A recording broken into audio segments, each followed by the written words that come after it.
Over to you Vibha जी। सभी को सादर जय जिनेन्द्र। आज के हमारे स्पीकर हैं विपुल भैया, मिस्टर विपुल जैन, जिनका ये कंटिन्यूएशन में थर्ड टाइम के लिए स्पीकर हैं, क्योंकि इन्होंने बहुत ही डिटेल में हर चैप्टर को लिया है और हम लोगों को समझाने की पूरी पूरी प्रयत्न किया है कि वर्णी जी क्या कहना चाहते हैं। और विपुल भैया पूरी पुस्तक को, शांति पथ प्रदर्शन को बहुत इजी वे में करने के लिए प्रयत्नशील हैं, लगातार कर रहे हैं। और इन्होंने 20 चैप्टर तक अभी तक कर लिया है। मतलब इनके जैसा पैशनेट ट्रैवलर तो है ही है, फोटोग्राफर तो है ही है, वो तो है। बट उसके अलावा मैंने इसी बार देखा कि इतने पैशनेट हैं धर्म को लेकर भी। और उनका मेन टारगेट है कि जैसे हम लोग अभी बहुत कुछ नहीं जानते, हमारे यंगस्टर्स बहुत कुछ नहीं जानते, तो इस ग्रंथ का बहुत इजी तरीके से ट्रांसलेट करें, जिससे कि हमारे आने वाले जितने भी यंगस्टर्स हैं वो भी अच्छे से वर्णी जी का अभिप्राय समझ सकें, धर्म क्या है वो समझ सके। तो इस सेंस में मैं कहूंगी विपुल भैया बहुत पैशनेट हैं धर्म को लेकर भी, और हमारी आगे की जनरेशन को लेके धर्म को का लुप्त ना हो जाए, धर्म कम ना हो जाए, तो उसके लिए इनका पूरा प्रयास चालू है। तो बहुत अच्छे पैशनेट ट्रेवलर हैं, फोटोग्राफर हैं, with with a special love for the ancient Jain temples. He has for the last 5 years been deeply exploring Jain philosophy and the Jain Shastra, seeking to connect their timeliness with wisdom with modern life. मैंने पूरा नहीं पढ़ा है क्योंकि like सभी लोग जानते हैं इनके बारे में। इनके बारे में तो कुछ बोलना, ऐसा मुझे कई दफा लगता है, ऐसा बोलना है कि जैसे दीपक से कुछ में हम बता रहे हैं, राह दिखा रहे हैं, जबकि कुछ इनके बारे में बताने की एक्चुअली में जरूरत नहीं है। तो over to you Vipul ji. Thank you Vibha ji, आपने बहुत ज़्यादा अच्छा इंट्रोडक्शन दे दिया है। हमने पहले चैप्टर में पढ़ा था कि जो नया सीखे है उसकी ज़्यादा तारीफ नहीं करनी चाहिए, वो मार्ग से भटक जाता है। तो नहीं हमने नहीं, आपको वो ऐसा फॉलो कुछ नहीं नहीं किया। है। और दूसरा, जब मैं इस बुक का ट्रांसलेशन कर रहा हूँ शास्त्र का, तो उसमें मेरा एक स्वार्थ निहित है। बेसिकली स्टार्ट कैसे हुआ थॉट, मेरे बेटे ने अपना ऑफिस खरीदा। उसने मेरी वाइफ को बोला पेंटिंग्स आप बनाओगे। तो मैंने सोचा मैं उसे क्या गिफ्ट कर सकता हूँ। मैंने बहुत दिमाग लगाया। उन्हीं दिनों सीरीज शुरू हुई। जब अंकल ने पहला सेशन लिया तब मुझे स्ट्राइक करा, ये ग्रंथ अंकल ने जैसे एक्सप्लेन किया है, इस ग्रंथ में बेसिकली सारा डिस्टिल वाटर बोलते हैं ना, कि वर्णी जी ने सारे ग्रंथ पढ़ने के बाद एक सारा एक साथ समझा दिया है एक एक चीज। तो क्यों ना मैं इसका सिंपल ट्रांसलेशन अपने बेटे को गिफ्ट करूं। तो मैंने प्रोजेक्ट को 3 भागों में बांटा। सबसे पहले मैं इसको रीराइट करूंगा हिंदी में, एक एक सेंटेंस में करता हूँ। उसके बाद मैं कमल अंकल से रिक्वेस्ट करूंगा एक बार प्रूफ रीडिंग कर देंगे कि मैंने कोई एरर तो नहीं कर दिए। उसके बाद मैं इसको जो जो समझाने के लिए मुझे इमेजेस बनाने की जरूरत पड़ेगी, मॉडर्न इमेजेस, वो बनाऊंगा कॉन्सेप्ट समझाने के लिए। उसके बाद इसका इंग्लिश ट्रांसलेशन करेंगे। और उसके बाद ये ओपन सोर्स में इसको पब्लिश कर दूँ कि जिसको मर्जी है वो डाउनलोड करे, अपना प्रिंट कर ले। क्योंकि ये मेरे लिए वो वैसा नहीं है कि मैंने मेहनत की मेरे नाम से हो। मैं कहीं नामो अम्मी नहीं डालूंगा, बस इसको लिखूंगा, ये मेरे नोट्स हैं। ताकि कोई ऐसा, मेरी कोई एरर हो ट्रांसलेशन में, तो ऐसा ना लगे मैंने ट्रांसलेशन में एरर कर दी है। बस ये मेरे नोट्स हैं जैसा मुझे समझ आया। तो मेरा पर्पज इसका यही है। और इसके लिए मुझे समझ नहीं आता कहाँ से टाइम निकल आ रहा है। मेरा आजकल दिन सुबह शुरू होता है, क्लाइंट की मीटिंग्स भी होती हैं, बहुत कुछ चल रहा है। लेकिन ऊपर वाले का आशीर्वाद, आप लोग की वेल विशेस हैं कि इसके लिए टाइम निकल जाता है, and I am enjoying it a lot. तो मैं बिना ज़्यादा टाइम लिए हुए आज का वो शुरू करता हूँ टॉपिक। आज का जो टॉपिक है वो बहुत बड़ा नहीं है। Can you see my screen? मेरा स्क्रीन देख पा रहे हैं आप लोग? हाँ जी, दिख रहा है। तो आज का जो, बेसिकली जब मैं 4 सेशन टॉपिक्स को डिवाइड कर रहा था, तो ये थोड़ा छोटा था, लेकिन मैं इसको अलग ही रखना चाहता, अजीब तत्व।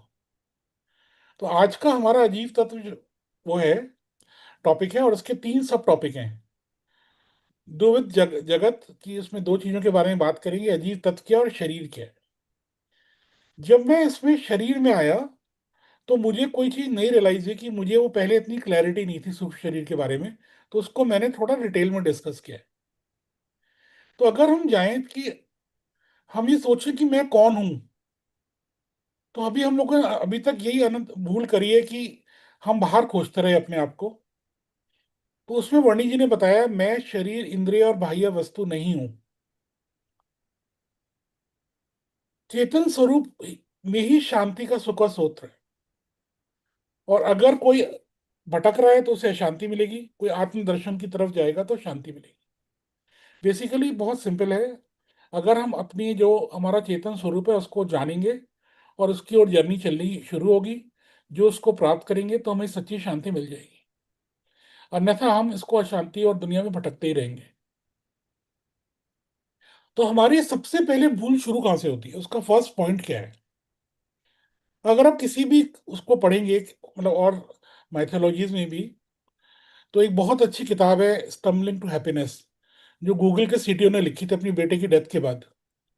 तो उन्होंने कहा सबसे पहले लोगों को भ्रम होता है वो ये होता है, मैं पैदा हो गया हूं। मतलब उसको अपने जन्म, अपना स्टार्टिंग पॉइंट इस जन्म को मानती है। वो ये नहीं मानता मैं जन्मों जन्मों से चला आ रहा हूँ, ये एक जर्नी का पार्ट है। दूसरा है वो अपने नाम से अपने आप को जानने लगता है कि मेरा नाम विपुल जैन है। अब क्योंकि मेरा नाम विपुल जैन है, तो विपुल जैन के सारे रिलेशन भी मेरे हो गए।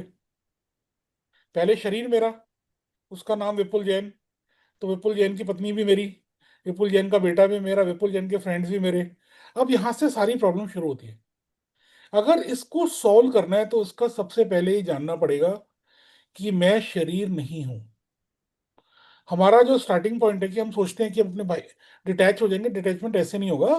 डिटैचमेंट का स्टार्टिंग पॉइंट ही होगा कि मैं शरीर नहीं हूं। और जो बाह्य जगत बताया है वो केवल स्थूल शरीरों का समूह बताया है।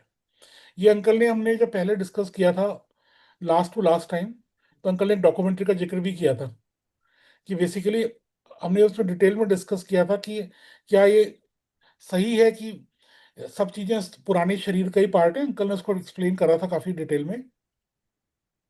मकान, वस्त्र, अन्न विभिन्न मत शरीरों की प्रकृति हैं।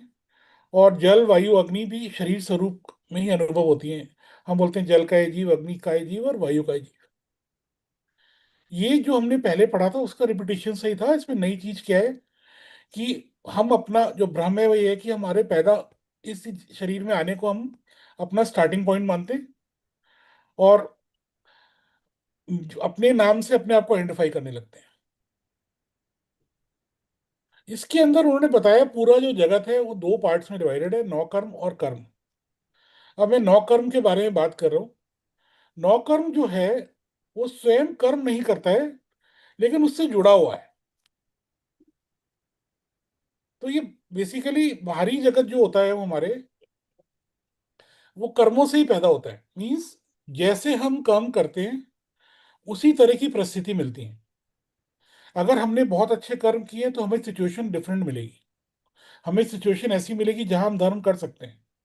अगर हमने खराब कर्म किए तो सिचुएशन ऐसी मिलेगी जहां हम धर्म नहीं कर सकते हैं। आज हमें अच्छा शरीर, अच्छा, आज हम यहाँ पे बैठ के डिस्कशन कर रहे हैं, हमारे पास सारे रिसोर्सेज हैं, तो हमारे पुराने कर्मों के कारण ही है। तो हमारी परिस्थिति ऐसी है कि हम ये कर पा रहे हैं। अब उसके पास चॉइस हमारी है कि हम करते हैं या नहीं करते। तो सिचुएशन हमारे कर्मों के कारण आती है। तो बाह्य जगत जो है हमारा, वो हमारे पास कर्मों के कारण ही पैदा होता है। फिर आते हैं कि जो बाह्य जगत है वो हमारे कर्मों, वो कर्मों को पैदा भी करता है। क्योंकि जैसे हम परिस्थिति में रिएक्ट करते हैं उससे हमारे नए कर्म बनते हैं। तो हमारा बाह्य जगत सबसे पहले हमारे कर्मों के कारण मिला, और उस बाह्य जगत के कारण हम नए कर्म बनाते हैं। और बाह्य जगत बेसिकली इन्हीं इसी का बना हुआ है। तो अगर हम देखें बाह्य जगत क्या है, हमारी इंद्रियां हैं, अच्छी वस्तुएं हैं, और कर्मों का अनुभव हम इन्हीं इंद्रियों से करते हैं। तो बेसिकली जो हमारा बाह्य जगत का जो है वो भी हम जो कर्म है वो इसी से अनुभव करते हैं। और ये कर्म भोग का माध्यम भी है बाह्य बाह्य जगत। और बाहरी बाह्य जगत है वो कर्मों को बनाने में मदद करता है। बेसिकली कहने का मतलब ये है कि नौ कर्म हमारे कर्म नहीं है, लेकिन कर्म को बनाने में हमारी वो एक कैटलिस्ट हैं, जो भी बोलेंगे हम, मतलब they are party to it. मतलब वो कर्मा नहीं है, लेकिन दे आर पार्टी टू, वो कर्मा के कारण आते हैं और कर्मा को बिल्ड करते हैं। अब हम कर्म के बारे में थोड़ा समझेंगे। तो उन्होंने बोला एक बाह्य जगत, एक अंतर जगत है। जो अंतर जगत है उसके अंदर एक कर्म का एक पार्ट है और बाकी सुख शरीर का पार्ट है। तो इसमें कर्म समझते हैं।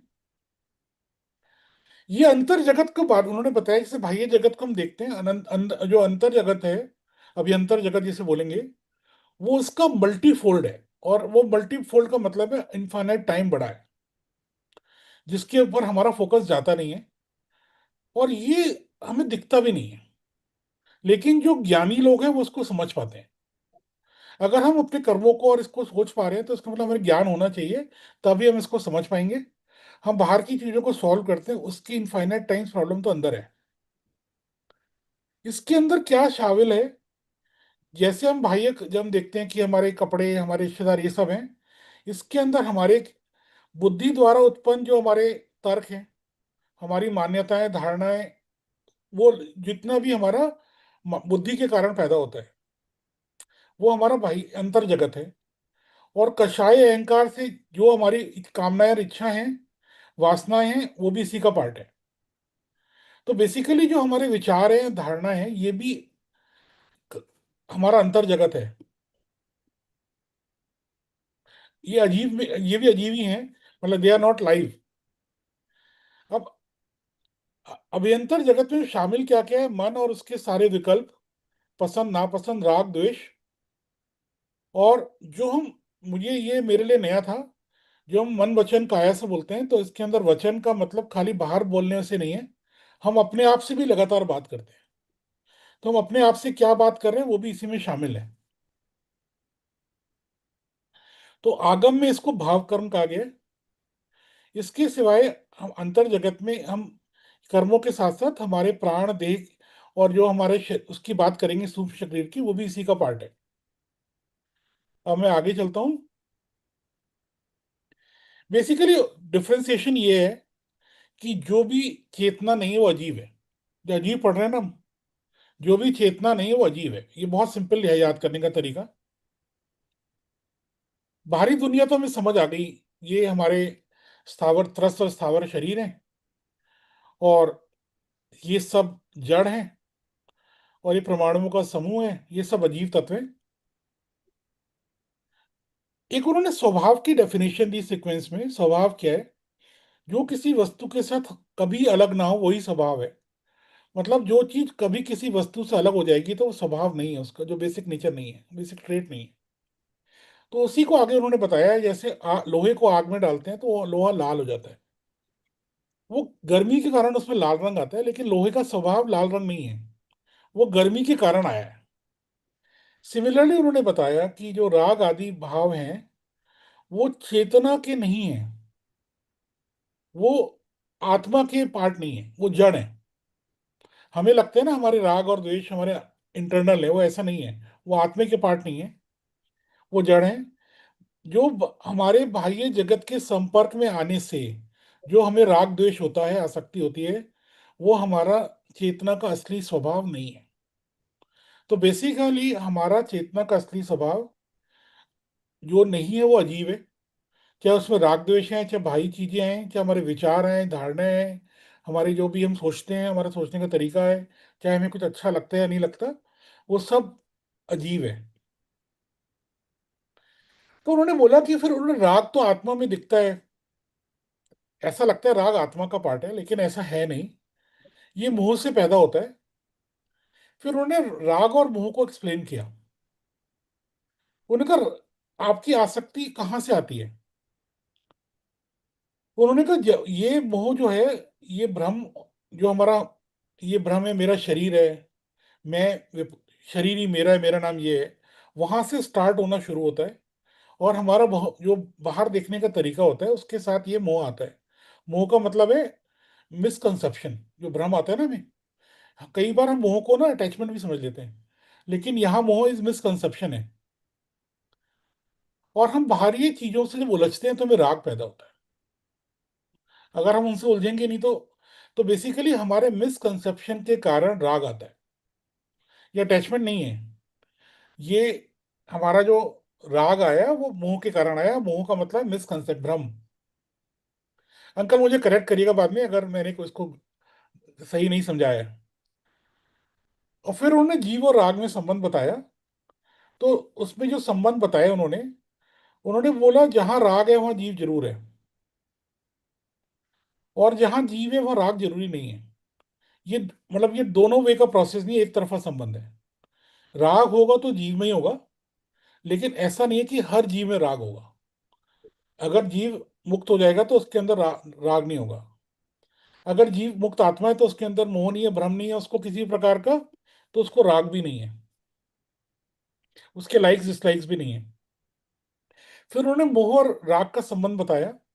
उन्होंने कहा जहां मोह है वहां राग जरूर होगा, और जहां मोह नहीं है वहां राग नहीं होगा। तो बेसिकली सारी प्रॉब्लम मोह से शुरू होती है। और मिसकंसेप्शन क्या आता है कि मैं सबसे पहले मानता हूँ ये मेरी बॉडी है, वो मैं हूँ, और मेरा स्टार्टिंग पॉइंट की जन्म है, और ये सब चीजें मेरी हैं। राग आत्मा में दिखता है लेकिन आत्मा का स्वभाव नहीं है। तो इसी को एक्सप्लेन किया है कि वास्तव में हमारा जो राग है वो जड़ी है। आगे चलते हैं इसको। उन्होंने काय और पिंड की समझ समझाई। उन्होंने बोला जो बाह्य शरीर है, बाहरी शरीर है, वो बेसिकली परमाणुओं का समूह बना हुआ है। जो आंतरिक शरीर है, आंतरिक जगत है, वो संकल्प विकल्पों का समूह है।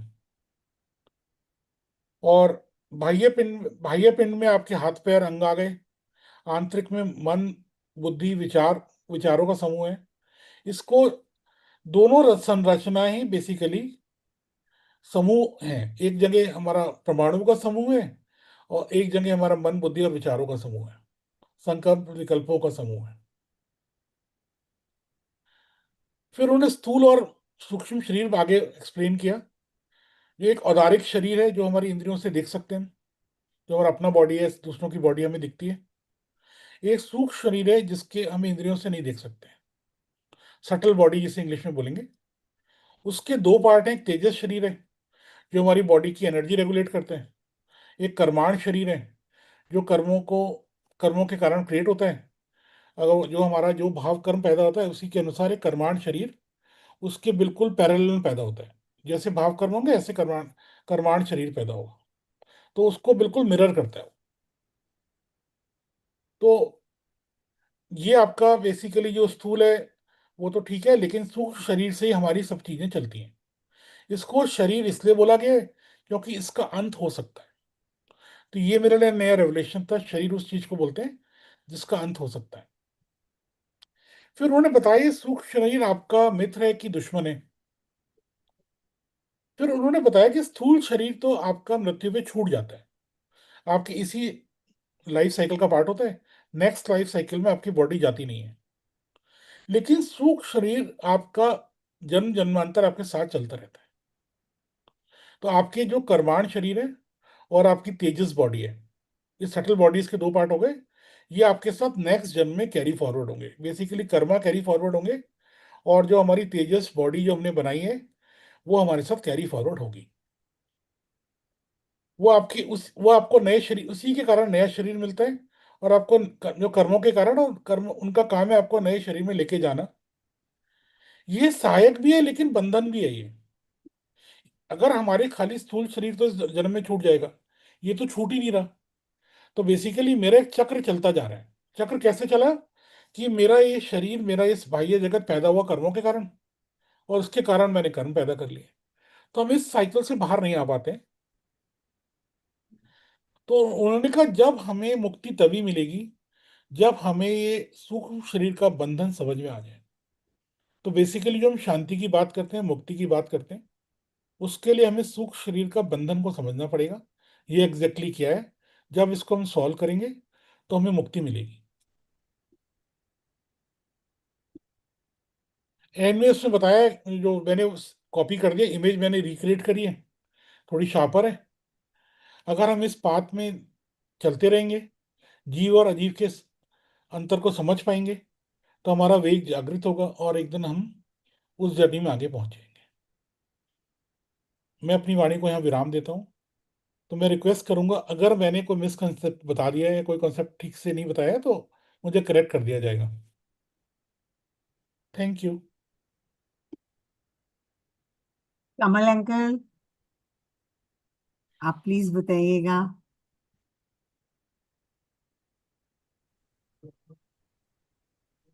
धन्यवाद विभा जी। अ, हमेशा की तरह इस बार भी अ, विपुल ने बहुत गहराई में जाकर समझा। आज का जो उनका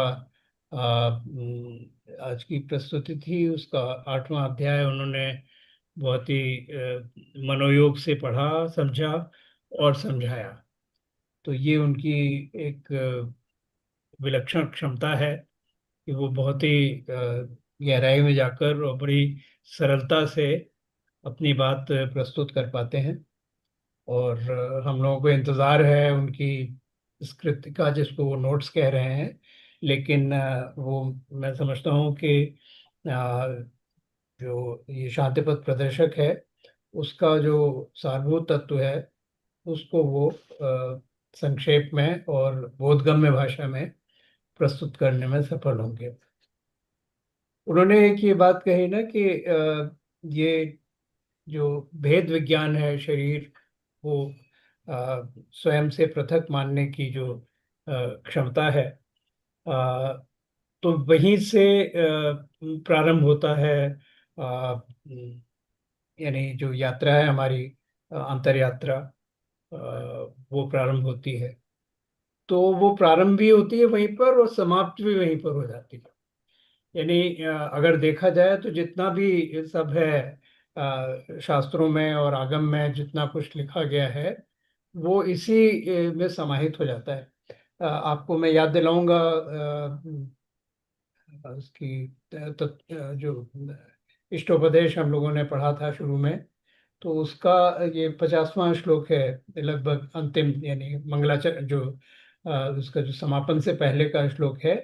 जीवोन्य पुद्गलश्चान्य इत्यसौ तत्व संग्रह, यदन्य दुच्यते किंचित सोस्तु तस्यैव विस्तर।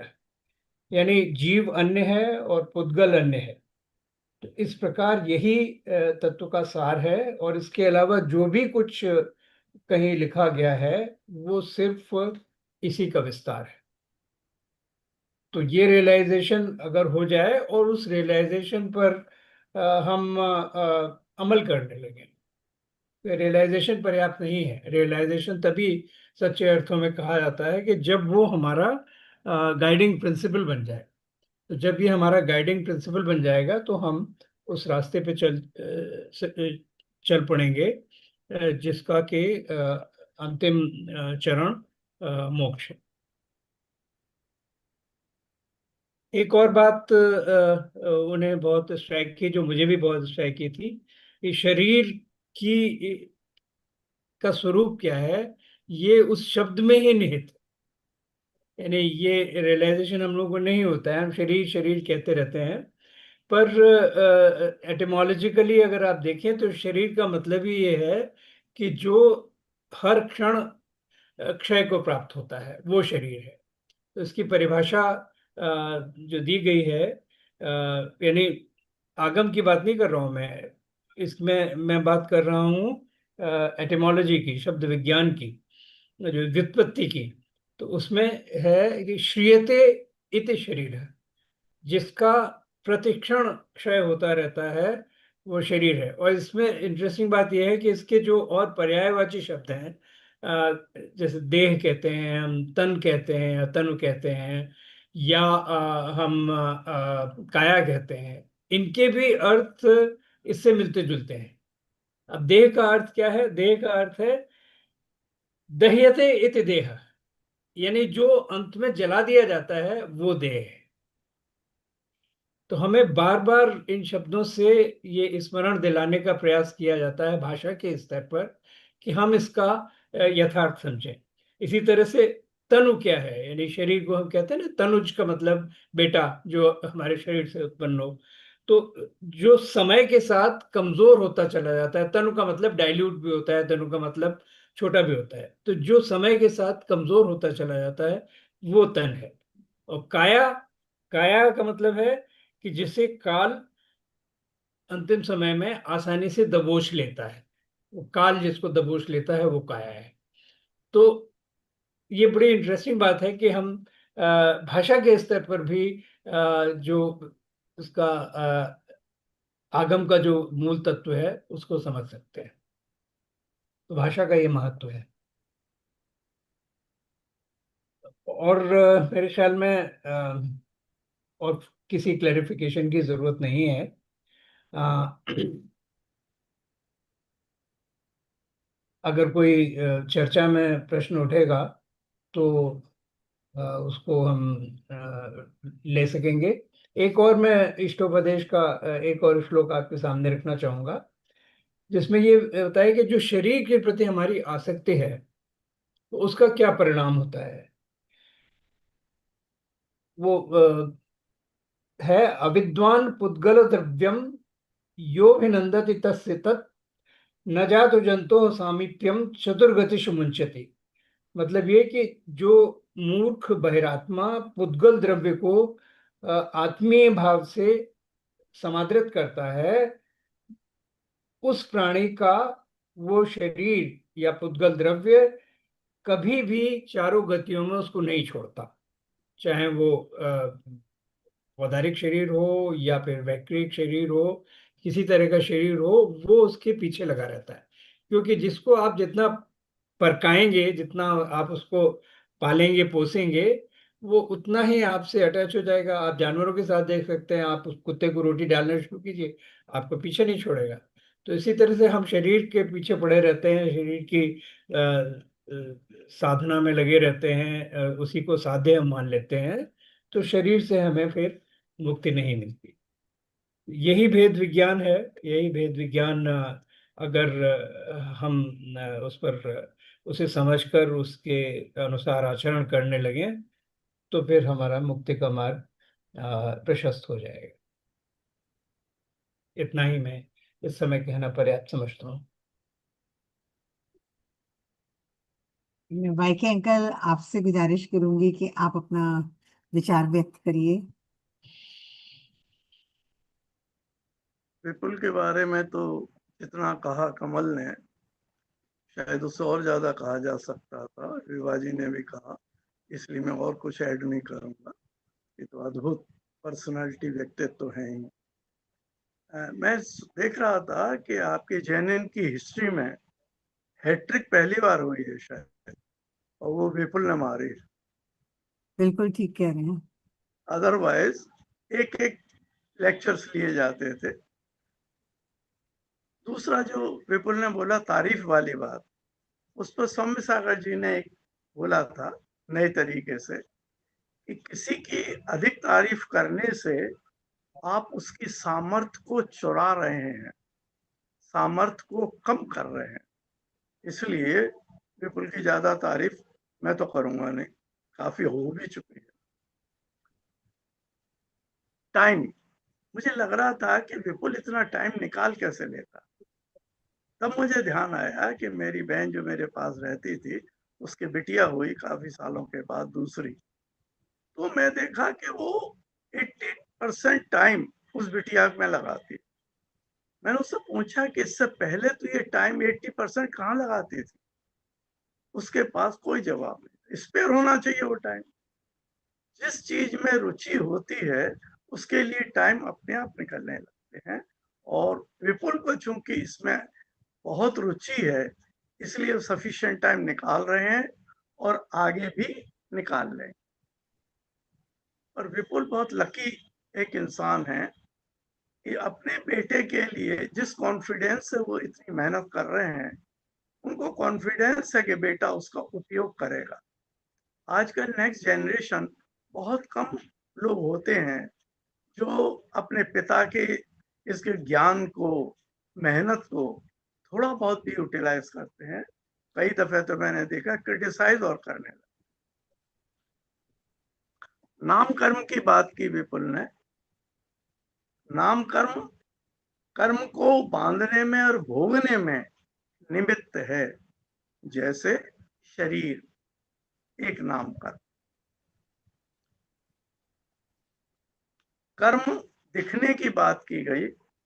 कर्म दिखते तो प्रत्यक्ष, सिर्फ प्रत्यक्ष ज्ञानी को ही है, अदरवाइज कर्म दिखते नहीं किसी को।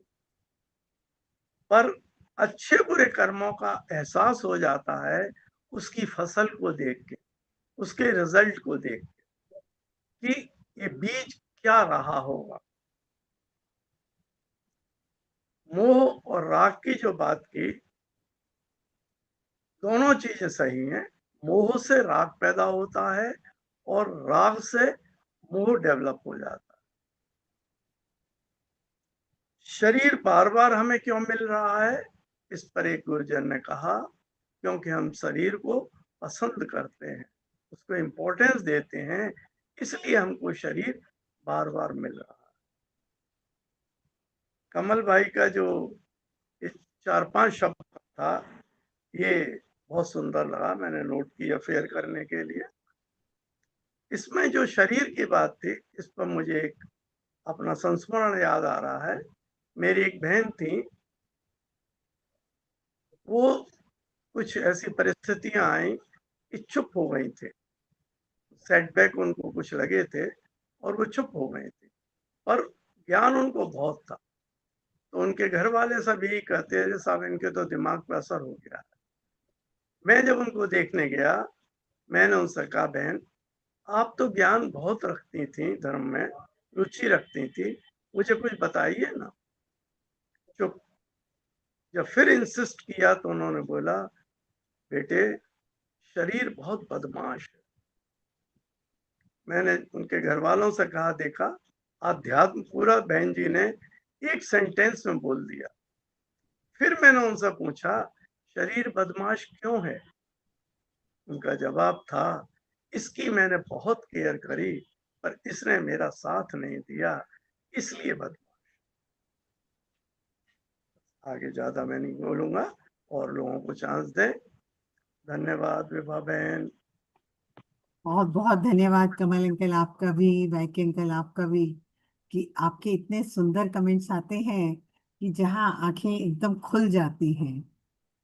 अब मैं बाकी सबसे रिक्वेस्ट करूंगी, किसी का कोई भी प्रश्न हो तो जरूर पूछिए। विजय अंकल, आप जरूर पूछिए। विजय अंकल। मुझसे तो उम्मीद होगी कि प्रश्न पूछूंगा ही। नहीं नहीं, ये तो बहुत अच्छी बात है। जो सबसे अच्छा स्टूडेंट होता है उसी के तो प्रश्न उठते हैं, नहीं तो बाकी जिसको समझ नहीं आता वो तो हाँ करके चुपचाप चला जाता है। तो क्वेरीज तो उसी की उठती हैं। तो और विजय भाई तो हमारे स्टैंडर्ड क्वेश्चन करने वाले में से हैं। हाँ, बेसिक क्वेश्चंस, फंडामेंटल्स। भैया तो इसमें एक जगह आपने पढ़ा कि मोह अटैचमेंट नहीं है। विपुल भाई, मोह अटैचमेंट नहीं है, इसको थोड़ा सा आप विस्तार से समझाएंगे? जो मैं उतना समझाऊंगा जो मैंने समझा था। ये क्वेश्चन मैंने ना कमल अंकल से इष्टोपदेश की क्लास में एक बार पूछा था, तो उन्होंने क्लैरिफाई किया था कि मोह बेसिकली भ्रम है। मोहिनीय कर्म कहते हैं ना, कि हम चीजों को एग्जैक्टली समझ नहीं पाते। हम मोह को राग के लिए भी रिप्लेस कर देते हैं। मतलब हम जो अटैचमेंट वर्ड है ना, उसको राग बोलना चाहिए, उसको मोह बोल देते हैं। मोह के कारण राग आया, इसलिए हम वहाँ कंफ्यूजन है हमारी लैंग्वेज में। क्योंकि हमारे दो वर्ड हैं जो कि बहुत ही कंफ्यूज करते हैं। एक तो दर्शन वर्ड है, कहीं तो वो बिलीफ के लिए, कहीं देखने के लिए। और एक हमारा मोह है। मोह को हम भ्रम जो है ना, इसको बोलेंगे। और एक तीसरा कर्म है। मतलब कर्म मीन्स क्रिया अलग है, कर्म अलग है। तो हमारे तीन वर्ड्स मुझे लगते हैं, जब क्लैरिटी आ जाए तो आप किसी भी चीज को, शास्त्र को, आगम को बेटर समझ पाएंगे। मोह मतलब है, मोहिनीय कर्म बोलते हैं ना, हम चीजों को एग्जैक्टली नहीं समझ पा रहे हैं। इस जहां पे मोह बोला, मैं, मेरा भ्रम है कि शरीर मैं हूं, इस कारण से मुझे शरीर से अटैचमेंट हुआ। तो मोह हम लोग बोलते हैं ना, इसको बहुत मोह है। मोह हम कब बोलते हैं? अटैचमेंट के लिए, वो ही जीव है, ये दुनिया क्या छोड़ेगा। कई हम लोग किसी के लिए बोलते हैं, लेकिन वो बेसिकली राग ही बोलना चाहिए हमें से। तो हमारे तीन वर्ड्स हैं जो हम बहुत कंफ्यूज करते हैं। जैसे हम लोग जब वो बोलते हैं रत्नत्रय में बात करने, क्या कहते हैं, दर्शन, ज्ञान और क्रिया। वहां पे दर्शन बिलीफ है, और जो दर्शनीय कर्म है वहां पे बिलीफ के लिए यूज नहीं होता है। तो यहाँ पे अंकल मुझे करेक्ट कर दीजिएगा, कवल अंकल या वाईके अंकल, अगर मैंने गलत बताया। इसी तरह कर्म हम सोचते हैं हम जो कर रहे हैं वो कर्म है, कर्म तो पार्टिकल है।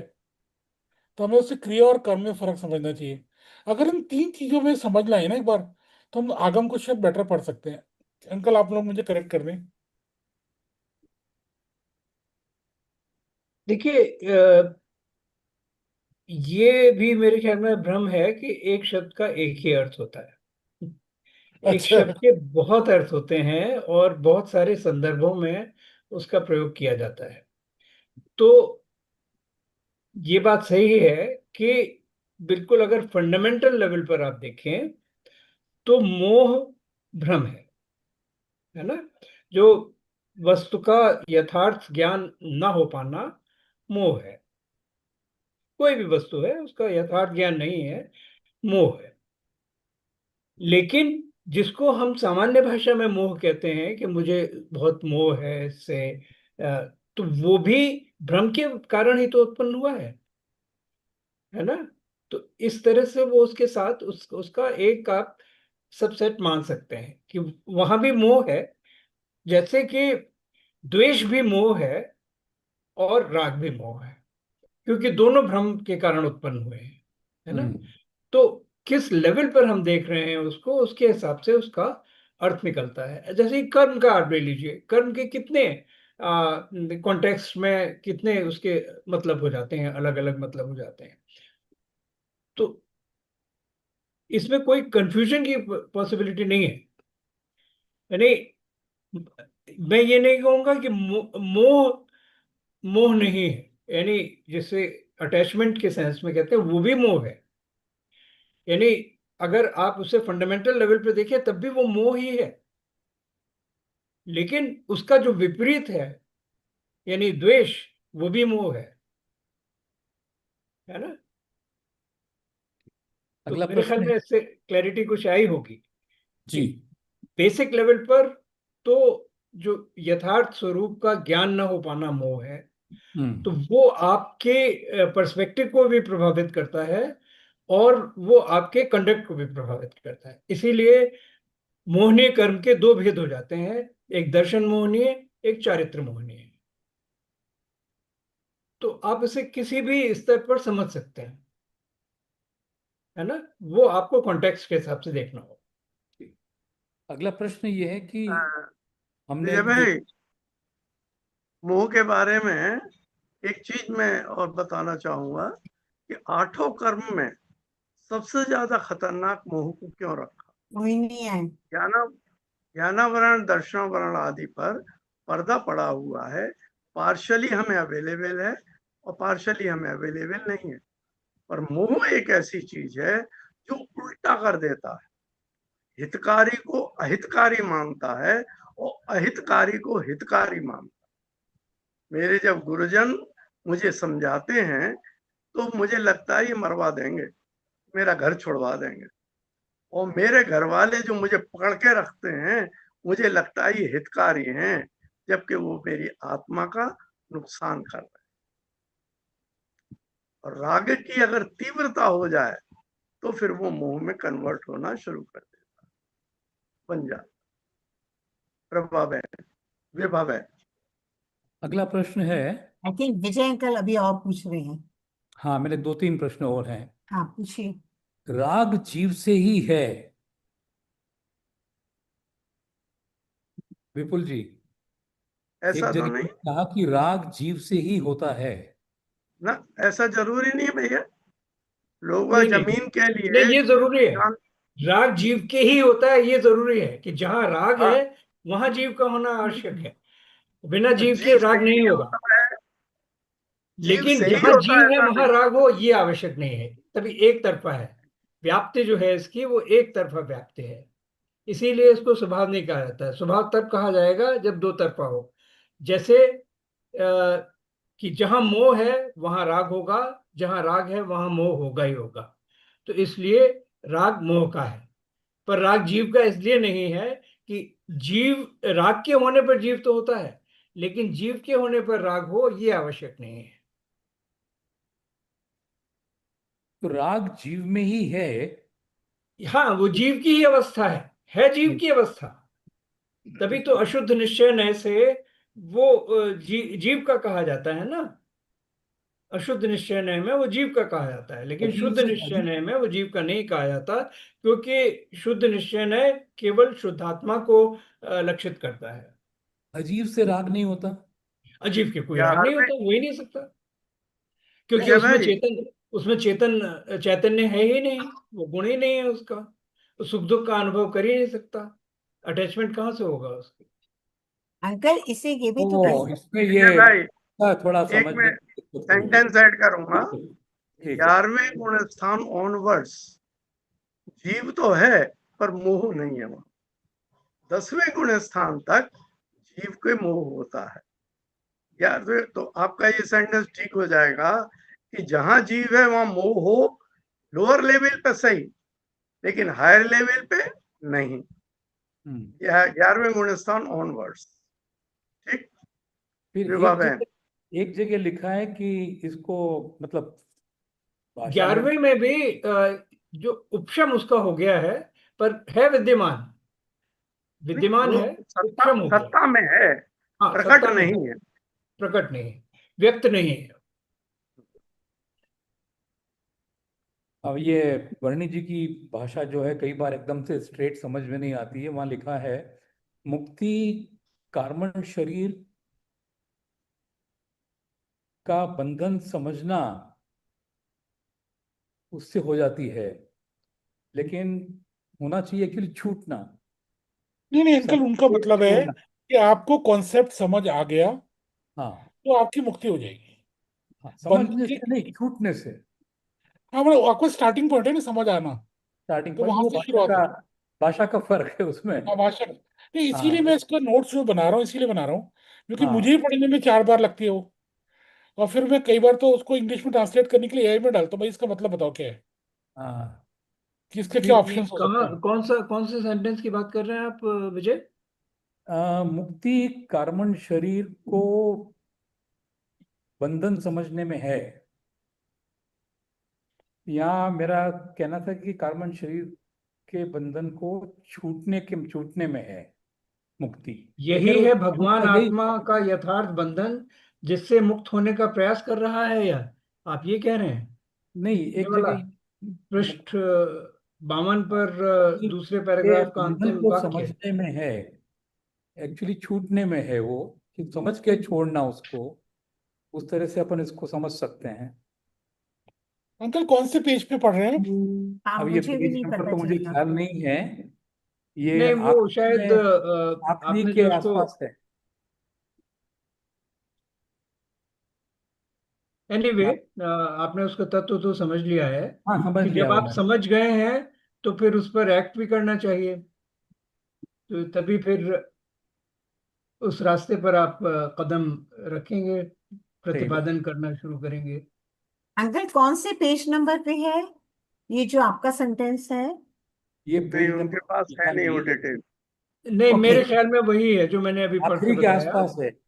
मैंने बताया इसमें है ये। अब ये अलग अलग एडिशन में पेज नंबर्स अलग हैं। मेरे पास जो एडिशन है उसमें पृष्ठ 52 पर है ये। जैसा कि आगे बताया जाने वाला है, यही है भगवान आत्मा का यथार्थ बंधन, जिससे मुक्त होने का प्रयास कर रहा है यह। आगम भाषा में कर्म नाम से प्रसिद्ध है यह भाव कर्म। ये यहाँ ये वाला सेंटेंस है क्या? नहीं, मैंने वो विपुल जी के प्रेजेंटेशन से लिया है, अच्छा, विपुल जी का, तो वो फिर, किताब से नहीं लिया है। हाँ, फिर एक विपुल जी जगह आप अपन, बताएं कौन सा मैंने तो समझा था ये कि मुक्ति तभी है जब आपको समझ आ जाए, तो कि इसके कारण है, तो वहां से शुरुआत है, दैट इज स्टार्टिंग पॉइंट। बिल्कुल। हाँ ठीक है, वो ठीक। हाँ, that is the foundation of हाँ। लिबरेशन। अच्छा, एक जगह हम कह रहे हैं कि अंतर जगत विशाल है, इसका क्या तात्पर्य हुआ? नहीं, अब देखिए ना, मन कहाँ कहाँ पहुंच जाता है। वो तो जितने भी ये पदार्थ है सब में जाता है। इसीलिए कहा जाता है आत्मा सर्वगत है। तो आपका वो विचारों के माध्यम से ही तो जाते हैं आप। तो बाह्य जगत तो सीमित हो जाता है, लेकिन अंतर जगत की तो कोई सीमा नहीं है। हमारा वो ज्ञान आलोक, लोक आलोक आकाश सब जगह पहुंच जाता लोकालोक प्रमाण है। दूसरा, तो ये जो कार्बन शरीर है विजय भाई, इसमें कितनी कर्म वर्गणाएं हैं, अनंत अनंत। इस अपेक्षा से भी इसे कहा जा सकता है कि ये अंतर जगत बहुत बड़ा है। विजय भाई, अंतर। हाँ, एक करेक्शन करना चाहूंगा कि वो कर्मांड शरीर नहीं है, कार्मण है विपुल जी। सॉरी सॉरी हाँ, सॉरी, कार्बन मैं कार्मण, शरीर। टाइपो कहीं टाइपो कार्मण है। लिखा लिखा है, कहीं कारमाण भी देखने में आता है। मैं कार्माण। इसमें कोई निर्णय नहीं दे सकता कि सही क्या है। कारमण तो है ही सही, कारमाण भी बहुत जगह देखने में मिलता है। नहीं अंकल, ये मेरी तो एरर है लेकिन क्योंकि मैं करमाण नहीं टाइप है। मैं टाइप नहीं कर पाता, कॉपी पेस्ट करता हूँ वर्ड्स। तो कई बार ना वो एरर मैं ही कई बार देखता हूँ, एक आग डंडी गायब हो गई। तो इसीलिए एक बार हैंड में प्रूफ रीडिंग करनी पड़ेगी, क्योंकि मैं सारा कॉपी पेस्ट से चल रहा हूँ। मेरा जो लेटर्स भी है ना है करने, तो मैं है कॉपी करता हूँ जगह से। मैंने सब लिखा हुआ है, 1 2 3 4 भी हिंदी में लिखा हुआ है, मैं वहां से कॉपी करता रहता हूँ। बस इतने ही प्रश्न थे मेरे। अंकल, इसमें हम क्या ये कह सकते हैं जो विजय अंकल ने पूछा, कि क्योंकि रागादिक चेतन के साथ व्याप्त होते हैं, रागादिक चेतन के साथ व्याप्त होते हैं, उस अपेक्षा से हम उन्हें चेतन के कह सकते हैं। अपेक्षाकृत कथन है। उस अपेक्षा से, हम उन्हें चेतन के कह सकते हैं। हाँ हाँ। सही बात है। अच्छा, अशुद्ध और निश्चय नहीं दूसरा, कर, हाँ अशुद्ध हाँ, निश्चय नहीं का हो गया वो। बिल्कुल। और दूसरा हम कह सकते हैं क्योंकि ये कर्मों के साथ व्याप्त है, तो उस अपेक्षा से हम इन्हें जड़ कह सकते हैं, अचेतन कह सकते हैं। इसीलिए और ये इसीलिए इसको हमें चिमगादड़ अपेक्षा, से, इसीलिए चिमगादड़ से तुलना की है उन्होंने। हाँ कि जैसे अपेक्षा, चमगादड़ पंख होने के कारण पक्षियों में सम्मिलित हो जाता हाँ। है, और स्वभाव से वो पशु है, तो वो पशुओं में सम्मिलित है। तो इसीलिए इसको चिदाभासी कहा गया है। कि चेत जो राग द्वेष हैं, वो चिदाभासी हैं, कि चेतन के साथ भी हैं और अचेतन के साथ भी हैं। अ- अ- लेकिन दूस- लेकिन दूसरी उनके, अपेक्षा उन्होंने ये कहा कि रागादिक को जीव के ना कहकर, ये भी अपेक्षाकृत है। एक अपेक्षा है कि रागादिक को जीव के ना कहकर मोह के कह देते हैं। तो ये हर जगह हमें उसका कॉन्टेक्स्ट समझना पड़ेगा कि रागादिक मोह वश हो रहे हैं। मोह के ही दो डिविजन्स हैं, राग और द्वेष। तो उस अपेक्षा हम मोह का कह देते हैं। इसको ज्ञान के ना कहकर कर्मों का कह देते हैं, क्योंकि अगर मैं ज्ञान का कहूंगी तो वो स्वभाव हो जाएगा, और ये स्वभाव है नहीं, ये तो खत्म हो जाता है। चाहे अभी आपने कहा 11वें के में भी है अपेक्षा, बट वो प्रकट नहीं हो रहा है, तो है तो सही ना। परंतु 13वें 14वें में नहीं है, इसका मतलब ये स्वभाव नहीं है। तो मतलब अगर हम इसे बहुत ध्यान से समझें तो ये सारा अपेक्षाकृत कथन है जो वर्णी जी हमें एक्सप्लेन करने की कोशिश कर रहे हैं। और अजीब का चैप्टर में ये सारा एक्सप्लेन किया है, क्योंकि वो एक अपेक्षा से अजीब के कहा जा सकता है, एक अपेक्षा से जीव के। अब आप देखिए ना, जीव अगर नहीं है, 1 मिनट मृत शरीर है, तो क्या रागादिक होंगे? राग द्वेष नहीं होंगे। तो उस अपेक्षा से जीव है तो रागादिक भी है। तो उस अपेक्षा से वहां कह देंगे नहीं, क्यों ये जड़ इसलिए कह देंगे कि क्योंकि अजीब में है, क्योंकि ये नहीं है। तो मतलब ये हमें बहुत ध्यान से समझना पड़ेगा, जीव और अजीब का चैप्टर। तो नहीं, जहां व्याप्ति होगी उस अपेक्षा से कह देंगे। उसका तो उन्होंने ये एक भाई, बहुत अच्छा, उसे समझाने का एक बहुत अच्छा उदाहरण दिया है। कि जैसे लोहे को आप आग में डाल दीजिए, हाँ, तो ठीक है। लोहा लाल हो जाएगा, गर्म हो जाएगा। लेकिन वो लाली और वो गर्मी, वो लोहे का स्वभाव नहीं है। स्वभाव नहीं है। वो केवल अग्नि के संपर्क में आने के कारण हुआ है, और समय आने पर वो फिर वो समाप्त हो जाए। स्वाभाविक हो जाएगा। यही इसी तरह से हमें मोह रागादेश को समझना चाहिए। कि वो जीव के स्वभाव नहीं है, लेकिन जीव में ही पाए जाएंगे, अजीब में नहीं पाए जाएंगे।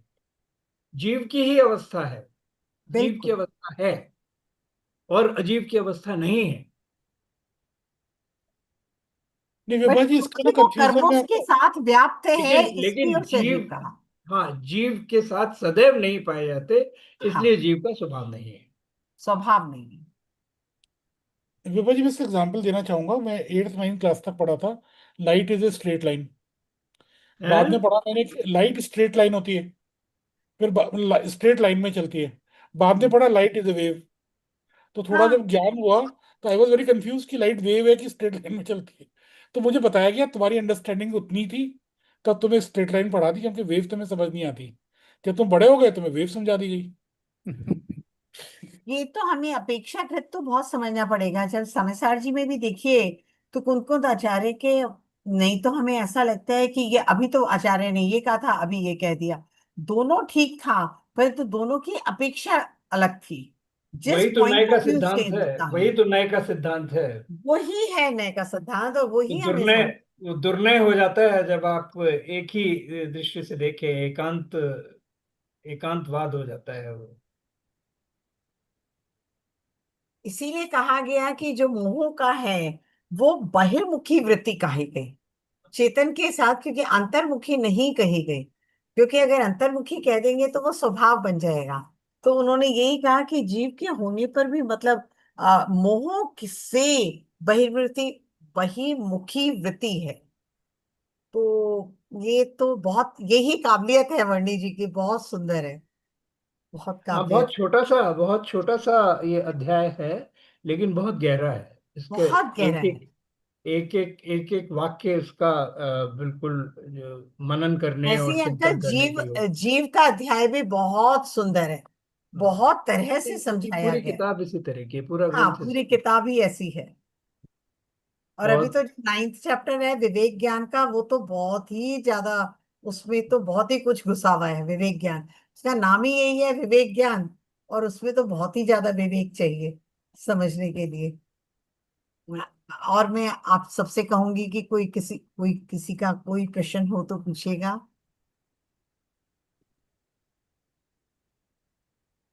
आज तो अटेंडेंस ही काफी कम है, बड़ी मुश्किल से 9 हुए थे, फिर घट के 8 ही रह गए। नहीं, ये तो हम लोगों ने पहले तय कर लिया है कि हमें अटेंडेंस से कोई सरोकार नहीं है।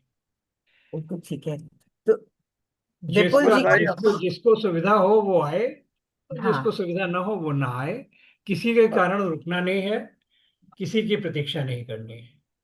नहीं, कमल भाई, पर अफसोस ये होता है कि विभा भाई इतना अच्छा प्रेजेंटेशन देते हैं, उसे हम मिस कर जाते हैं। अरे जो मिस करता है वो मिस करता है, हम तो नहीं करते। नहीं चलो, पहले चैप्टर में पढ़ा था ना हमने कंटिन्यूटी और हमारे हाँ, पुण्य का उदय। निरंतरता। अब तो मुझे लगता है कोई बीच में ज्वाइन भी नहीं कर सकता इसको जब तक ये कंप्लीट नहीं होगा। अगर किसी के शुरू के चैप्टर छूट गए ना, ये मैथ्स की तरह है कि आप बीच में से नहीं पकड़ सकते। हिस्ट्री तो आप कहीं से पकड़ लो। धर्म का तो स्वभाव ही स्वतंत्रता है, उसको तो करना ही अपने आप है। तो किसी पे डिपेंडेंसी तो है ही नहीं। आचार्य ने आचार्यों ने हमें मार्ग दर्शाया।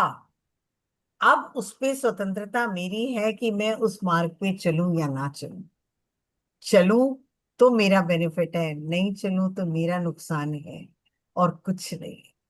क्योंकि बेसिक जो फर्स्ट चैप्टर में बताया उन्होंने कि इंडिपेंडेंसी, एक जीव दूसरे जीव का कुछ कर ही नहीं सकता, ना अच्छा कर सकता ना बुरा कर सकता। तो हम यहाँ सेशंस में ही कुछ नहीं कर सकते, केवल प्रयास कर रहे हैं आप हमें बताने के लिए। अब हम उसे अंदर कितना गहराएं, उसमें आपका बिल्कुल कंट्रोल नहीं है। उसमें मेरा अपना कंट्रोल है, मैं करूं या ना करूं। तो विपुल जी का तो बहुत ही सुंदर रहा। उन्हें पांचवा, छठा, सातवां और आठवां, चार चैप्टर्स लिए, और चारों चैप्टर में बहुत ही सुंदरता से उन्होंने शांति का पथ बताया। पहले जो 5 चैप्टर, पांचवा चैप्टर था, सॉरी, उसमें शांति पथ बताया था, अगर मैं नहीं भूल रही हूँ तो। उन्होंने बताया था शांति मार्ग, शांति मार्ग बताया। और उसमें मेरे को जो सबसे अच्छा लगा, आ, बाइके अंकल और कमल अंकल बताएंगे, उसमें उन्होंने जो लक्ष्य बिंदु निर्धारित बताया, सारा बहुत अच्छा है, परंतु जो लक्ष्य बिंदु है वो मुझे सबसे अच्छा पॉइंट लगा, क्योंकि मेरे को वो अपने में कमजोरी लगी कि शायद अभी मेरा लक्ष्य बिंदु बहुत डिटर्मिन्ड नहीं है। अभी ये लगता है ये भी पढ़ लो, वो भी पढ़ लो, ये भी सीख लो, वो भी सीख लो। परंतु जहां लक्ष्य बिंदु बिल्कुल अर्जुन की आंख की तरह एग्जैक्ट हो जाएगा, बहुत कंसंट्रेटेड हो जाएगा, वहां अनुभव कहीं दूर नहीं रखा, वहां अपने की पहचान बिल्कुल दूर नहीं है। तो अभी हमारा लक्ष्य बिंदु बहुत निर्धारित नहीं है। अभी तो जो मैंने सीखा वो ये सीखा कि दोनों हाथों में लड्डू लेना चाह रहे हैं। बाहर की संसारिक लाइफ भी पूरी मैं एंजॉय करना चाहती हूँ, और धर्म में भी आगे बढ़ना चाहती हूँ, मोक्ष मार्ग में भी चलना चाहती हूँ, ये भी करना चाहती हूँ। तो जहां लक्ष्य बिंदु है ही नहीं, डिटर्मिन नहीं है, बिल्कुल एक पॉइंट नहीं है, तो वहां सम्यक्त होना अभी दूर है। तो जो मेरे को सबसे अच्छा पॉइंट लगा, समझाया उन्होंने बहुत ही सुंदरता से है। परंतु जब तक हम दोनों हाथ में लड्डू लेंगे कि ये भी लाइफ एंजॉय कर ले, वो भी कर ले, तो अपने को जब तक संकुचित नहीं करेंगे थोड़ा सा, वहां मेरा ख्याल शांति मार्ग थोड़ा सा हमारा दूर है। हम कहने में कहते हैं मुझे शांति चाहिए, मुझे शांति चाहिए, परंतु एक्चुअली में मुझे नहीं पता। मैं अपने पॉइंट से बता रही हूँ कि शांति है किस चीज का। तो यथा बहुत यथा समायाति संवित्तौ तत्त्वमुत्तमम् तथा तथा न रोचन्ते विषया सुलभा अपि। और फिर इसका विलोम भी, यथा यथा न रोचन्ते विषया सुलभा अपि तथा तथा समायाति संवित्तौ तत्त्वमुत्तमम्। बहुत सुंदर है इनका। बट मैंने अपने में पाया कि अभी तो मैं दोनों हाथ में लड्डू रखना चाह रही हूँ। वो डिटर्मिनेशन नहीं है कि केवल एक। तो जहां मेरे को बाहर की चीजों में सुख दिखाई दे रहा है, तो वहां अंदर कहाँ डिवोशन से जाऊंगी। तो उसको जब हम देखेंगे तो बहुत सुंदर लगेगा। फिर उन्होंने, क्योंकि अभी बहुत टाइम ये है, मुझे लेकिन ये लगा। रियलाइजेशन हो जाना भी अपने आप में एक बड़ी चीज है, और परंपरा से ये उस रास्ते पर हाँ, बढ़ने के लिए परंपरा आपको से उस रास्ते पे आपको ऐसा पुण्य बनता मदद है। मिलेगी, हाँ, फैसिलिटेट मदद मिल, करेगा, रास्ता थोड़ा साफ होगा। तो ऐसा नहीं बहुत है कि इसकी कोई उपयोगिता नहीं है, नहीं अपने आप उपयोग। धर्म के मार्ग उपयोगिता पे है। एक राई बराबर भी चलना आपके अंदर ऐड कर रहा है धर्म को आगे फैसिलिटेट करने में। भले ही हम अभी बिल्कुल to the exclusion of everything else इस तरह का लक्ष्य ना बना सकें, लेकिन हाँ, ये कि हमें इधर बढ़ना है, ये इसका हम संकल्प करें, अगर ये वो पता भी। तो चले कि अभी तेरा लक्ष्य बहुत डिटरमिन नहीं है, जो चीज मुझे अपने में कमी नजर आएगी तो मैं उसे इम्प्रूव करने की कोशिश करूंगी। अभी राइट तो राइट। हमें ये है कि हाँ जी, सुबह पूजा कर ली, पाठ कर लिया, स्वाध्याय कर लिया, नियम संयम ले लिया, मैं धर्म पे चल रही हूँ। अगर मेरे को वही सेटिस्फैक्शन मिल गई तो फिर मैं आगे नहीं बढ़ूंगी। जहां मुझे अपनी कमियां नजर आएंगी, फिर मैं उन कमियों को खत्म करने की कोशिश करूंगी। तो मेरे को यही लगता है। फिर उन्होंने छठे अध्याय को बताया तत्वार्थ के लिए, जिसमें उन्होंने 7 तत्व का बताया और तत्वार्थ का पूरा बताया। विपुल जी ने बहुत ज्यादा सुंदरता से बताया। और उसमें उन्होंने नारियल का एग्जाम्पल दिया, जैसे नारियल का होता है। तो बहुत सुंदर। मैं केवल कोशिश कर रही हूँ, क्योंकि अभी टाइम है और किसी का कोई प्रश्न नहीं है, तो मुझे लगा कि मैं विपुल जी का समराइज कर देती हूँ। मैंने घड़ी की तरफ नजर गई, विपुल जी और मेरा थोड़ा अलग हो जाता है। मेरे को टाइम की शॉर्टेज हो जाती है, और विपुल जी ने इतनी सुंदरता से छोटे में ही बहुत सुंदर से बता दिया है। तो मैं विपुल जी से थोड़ी सी कोशिश कर रही हूँ लेने की, कि कैसे मेरा नेक्स्ट मेरा है, कि उसे कैसे छोटे से में करके बताऊं। परंतु मुझे ऐसा लग रहा है जो विवेक ज्ञान है, वो तो विवेक ज्ञान का अपना एक चैप्टर भी 2 में जाएगा। मतलब इतना कुछ उसमें समझने के लिए विवेक ज्ञान, क्योंकि इसका नाम ही विवेक ज्ञान है, कि बहुत ही सुंदर है। तो उन्होंने नेक्स्ट चैप्टर में जीव तत्व को बहुत सुंदरता से डिफाइन किया, और ये बताया कि जीव राशि कितनी है, और किस तरह से उसे डिवाइड किया जा सकता है प्राणों के बेसिस पे, जीव अजीव पे, वो पूरा समझाया उन्होंने। तो विपुल जी ने पूरा बताया था। उसमें अंतस तत्व के बारे में पूरा बताया।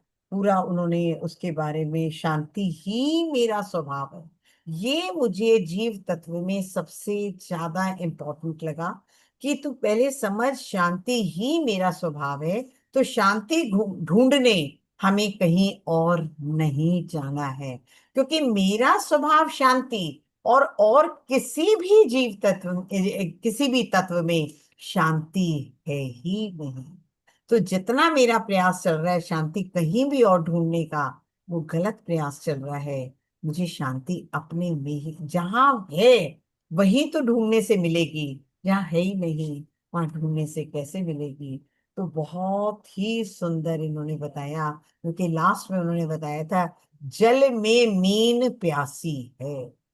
सारे चैप्टर का समरी बता दी कि मैं शांति अपने अंदर मेरे है। जैसे मीन जो है, मछली जो है जल में भी प्यासी है, इसी तरह से मेरे अंदर शांति होते हुए भी मैं प्यासी हूँ।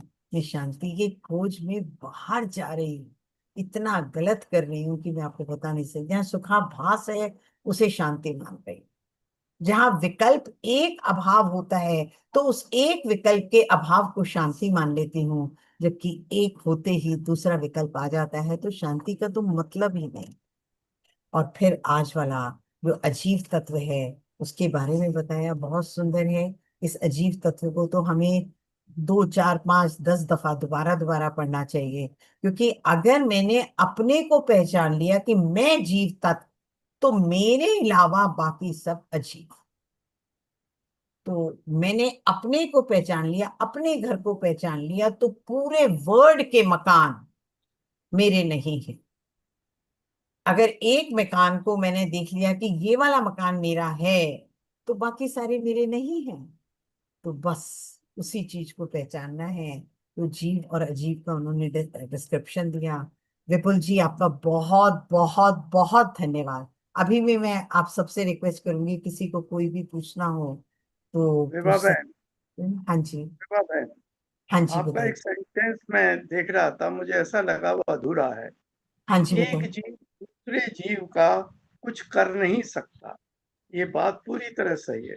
लेकिन इसका सेकंड पार्ट है, एक जीव दूसरे जीव के बगैर कुछ कर नहीं सकता। अब निमित्त, इसको निमित्त अपेक्षा। अब इसको घटित करें। 7वें गुण स्थान तक उस जीव को दूसरे जीव का सहारा लेना है। 8वें गुण स्थान ऑनवर्ड्स वो किसी का सहारा नहीं लेगा।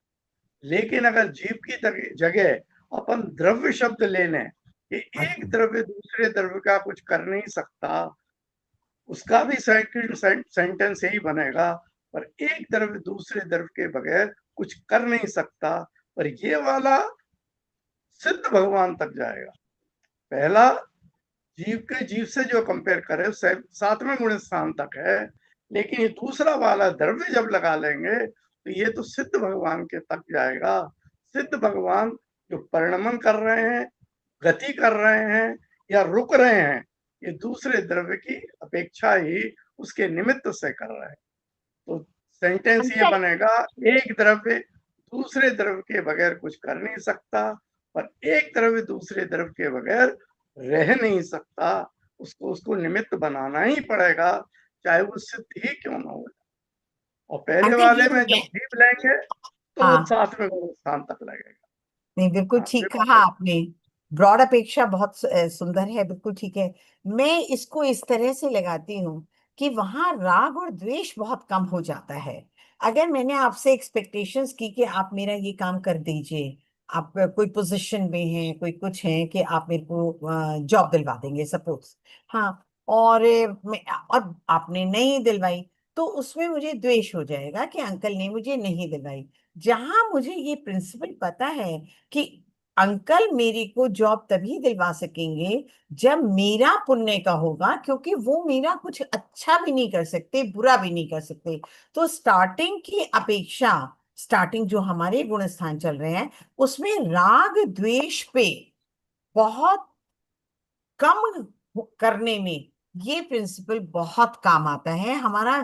किसी पे ब्लेम नहीं जाता कि उसने जान के नहीं करा, वो मेरा करवाना नहीं चाहता, कोई द्वेष नहीं जाता। तो उस अपेक्षा से मुझे ये लगता है कि स्टार्टिंग में हमें ये लगा लेना चाहिए। उसके बाद तो जैसे जैसे हम बढ़ेंगे तो हमारा सम्यक होते होते वो स्वभाव अपना पता चल ही जाएगा।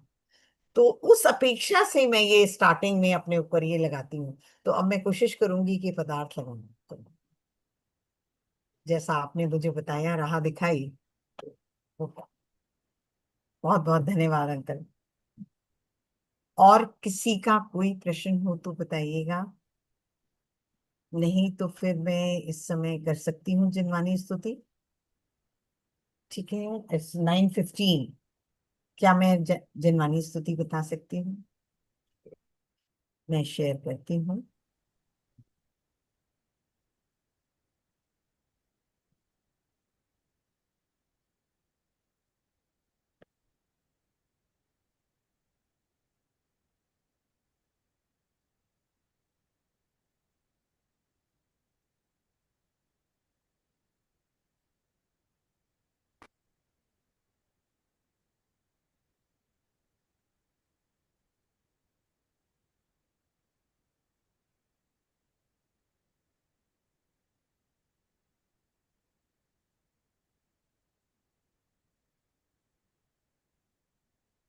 हे जिनवाणी भारती, तो ही जपो दिन रैन। जो तेरी शरणा गहे, सो पावे सुख चैन। जावाणी के ज्ञान ते, सूझे लोकालोक।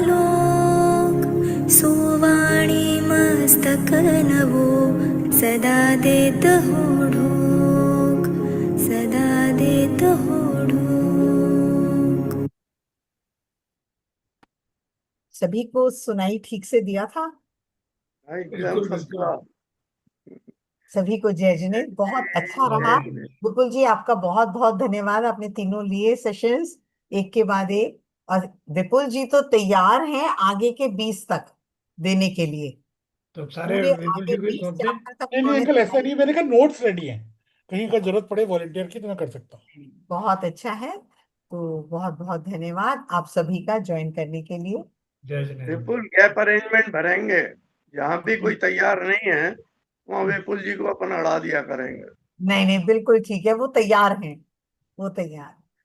जय जय अच्छा जी, सभी को जय जी। जय।